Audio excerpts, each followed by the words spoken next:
Everyone, welcome back to my channel. তো আমরা তো এসেছি মন্দারমণি ঘুরতে, সেটা অনেকেই জেনে গেছো আমার আগের শর্টসগুলো দেখে।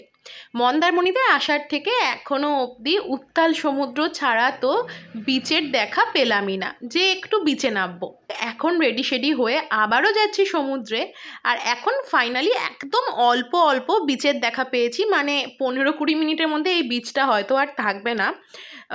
তো তাই ভাবলাম একটু ফটাফট সমুদ্রে নাবি, একটু সমুদ্রের জলে নিজের গা হাত পাগুলোকে ভিজাই। সো হ্যাঁ, সেই জন্য নেমে পড়েছি সমুদ্রে। আমার, তোমরা যদি জিজ্ঞেস করো পাহাড় নাকি সমুদ্র কোনটা বেশি প্রিয়, আমি তো অবশ্যই বলবো সমুদ্র।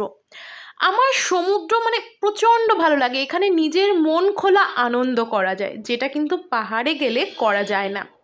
উঁচু পাহাড়ের থেকে নিচের ওই খাতের দিকে তাকালে মনটা বড্ড ভয় পেয়ে ওঠে, কিন্তু সমুদ্রে সেরকম কোনো ব্যাপার নেই। যাই হোক, যতক্ষণ না বিচের একদম শেষ কিনারে জল যায় ততক্ষণ একটু সমুদ্রে দাপিয়ে নিই।